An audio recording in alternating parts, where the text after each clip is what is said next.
Նախ կներկայանա Շանթ Դաշինք կուսակցության անդամ Ավետիսյան Ռոբերտ։ Պարոն Ավետիսյան, դուք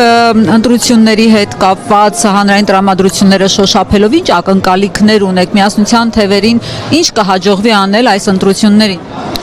Ամեն դեպքում ակնկալիքները դրական են, Դաշինքով մասնակցում ենք հենց տրամաբանությամբ, որպեսզի այլ ուժերի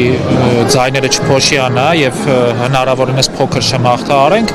բայց ամեն դեպքում պետք է հաշվի առնենք, որ մեծ հաշվով, մեծ տրամաբանությամբ անօրեն իշխանությունների դեպքում մի քիչ դժվար է այդ ամեն ինչը անել, էլի։ Դուք սոցհարցումներ իրականացրել եք, այս պայն իշխանությունները քանի տոկոս ընտրվելու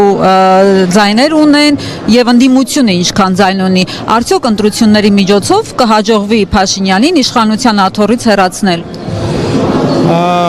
Սոցհարցումները բավականին խոր հետազոտություններ արվել են, ամեն դեպքում հետազոտությունները ցույց են տալիս, որ ընդհանուր տրամաբանությամբ միշտ 40+% է, վարչական ռեսուրսը հաշվի առնելով 40+% է, բայց 50-ը չի անցնում։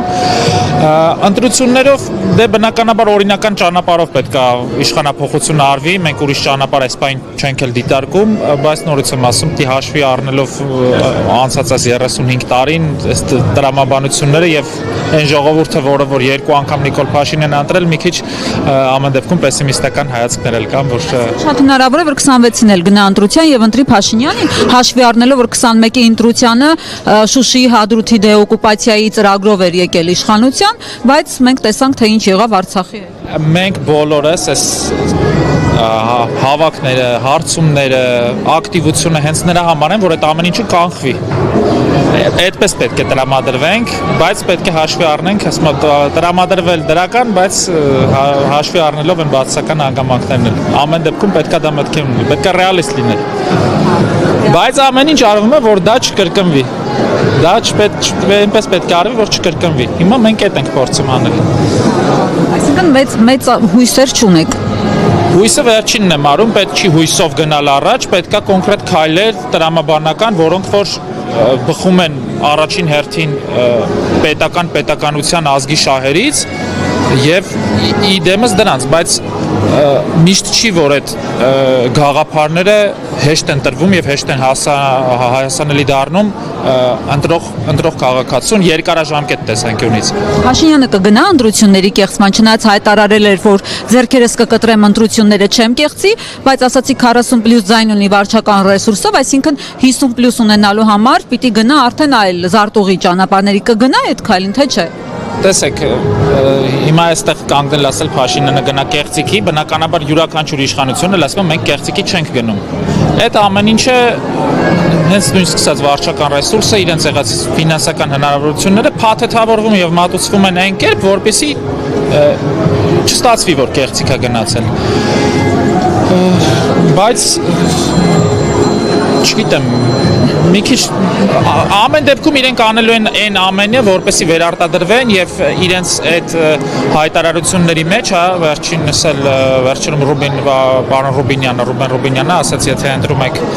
չեմ հիշում ինքներ, թե մի խոսքով իրենց կուսակցության անդամներից մեկն էր, ասում եք պատերազմ կամ խաղաղություն, հիմա էլ ավելի ակտիվ են դա հրամցնում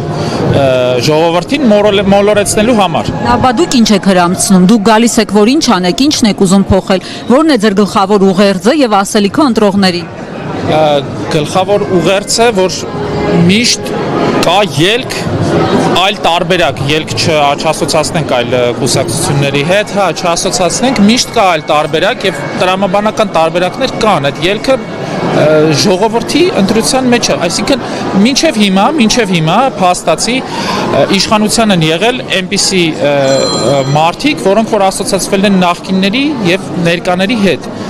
Այս պահին մարդիկ ունեն հնարավորություն ընտրել այնպիսի ուժ, որը որ չի ասոցացվում համենայնպես ոչ մեկի հետ։ Նախկին քաղաքական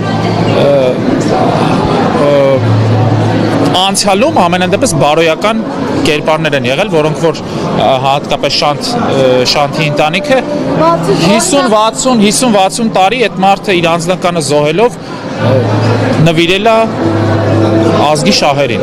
Դրանից բացի ավելի բարոյական քայլ կարծում եմ չեք կարող գտնել, էլի։ Ոչ մի ուրիշ համենապես կուսակցության հիմքում ես այդպեսին այս բան չեմ տեսել։ Շնորհակալություն։